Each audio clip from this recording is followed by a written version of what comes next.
Hello friends, रोमांचक तथ्य में आज आप सबको द ग्रेट मद्रास फेमाइन यानी 1877 के मद्रास अकाल के बारे में बताने जा रहे हैं। आज से करीब 146 साल पहले 1976 से 1978 तक का मद्रास प्रांत में भीषण अकाल पड़ा था। इसे 1877 का मद्रास अकाल या फिर द ग्रेट मद्रास फेमाइन के नाम से भी जाना जाता है। ये ब्रिटिश शासन के दौरान भारत में पड़ने वाले सबसे भयंकर अकाल में से एक था। इसकी शुरुआत 1876 के अंत में सूखे के चलते हुई थी, जिसके परिणाम स्वरूप दक्षिण भारत में सभी प्रकार की फसल नष्ट हो गई थी। इसने 2 साल की अवधि के लिए दक्षिण और दक्षिण पश्चिम भारत को काफ़ी प्रभावित किया था। मद्रास अकाल ने करीब 6,70,000 वर्ग किलोमीटर क्षेत्र को प्रभावित किया। इसके चलते करीब 5 करोड़ 85 लाख की कुल आबादी इसकी चपेट में आई। इस दौरान अकाल से मरने वालों की संख्या अनुमानित 55 लाख से 1 करोड़ के बीच थी। अकाल के दौरान काम करते हुए कॉर्नेलियस वालफोर्ड ने अनुमान लगाया था कि करीब 1 करोड़ लोगों को अपनी जान से हाथ धोना पड़ा था। ब्रिटिश शासन के 120 वर्षों में भारत में कुल 34 अकाल पड़े थे, जबकि उससे पहले पूरे 2000 सालों में केवल 17 अकाल ही पड़े थे। इस स्थिति को स्पष्ट करने वाले कारकों में से एक ये था कि अंग्रेज़ों ने मुगलों की सार्वजनिक विनियमन और निवेश प्रणाली का परित्याग कर दिया था। अंग्रेज़ों के उलट मुगल शासक कर राजस्व का उपयोग जल संरक्षण के लिए धन देने के लिए करते थे, जिससे खाद्य उत्पादन को बढ़ावा मिलता था। जब कभी अकाल पड़ता भी था तो वे खाद्य निर्यात पर प्रतिबंध, जमाखोरी विरोधी मूल्य विनियमन, कर राहत और मुफ्त भोजन के वितरण जैसे कदम उठाते थे। अकाल के चलते लोगों ने मद्रास प्रेसिडेंसी और बॉम्बे प्रेसिडेंसी से पलायन करना शुरू कर दिया था, जिससे वहाँ के हथकरघा व स्थानीय उद्योग तहस नहस हो गए। मद्रास अकाल ने 1877 के अंत तक भयावह रूप धारण कर लिया था। इस दौरान हर जगह लाशों के ढेर देखे जा सकते थे। महिलाओं व बच्चों को विक्रय की वस्तु बना दिया गया था।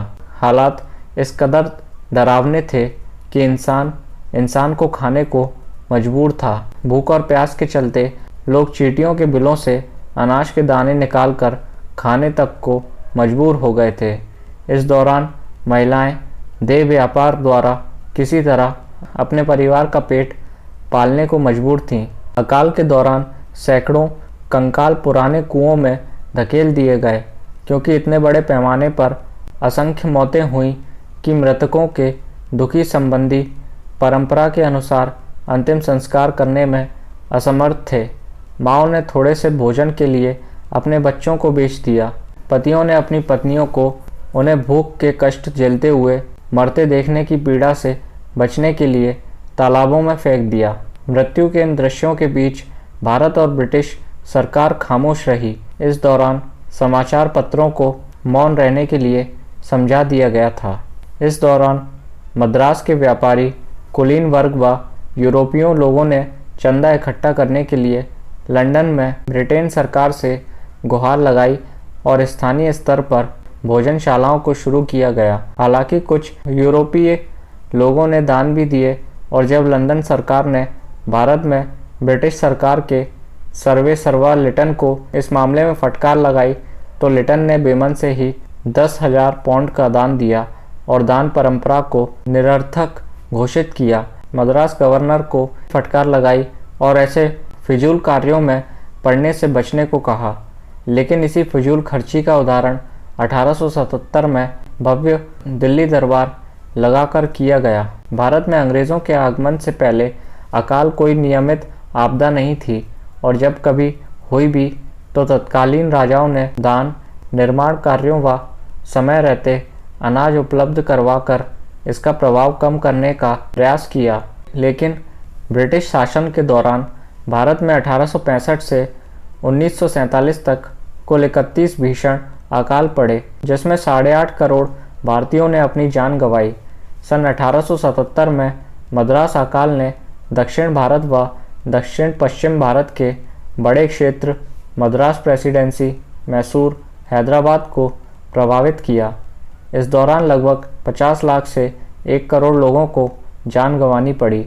यह अकाल भी पूर्ववर्ती अकाल की भांति सूखा, फसल खराबी और ब्रिटिश निर्यात नीतियों, नकदी फसलीकरण का परिणाम थी। जहां सजग प्रयासों द्वारा अकाल की भयावहता को कम किया जा सकता था, परंतु ब्रिटिश शासकों ने अपने आर्थिक नीतियों ने इसे और बदतर बनाने का ही काम किया।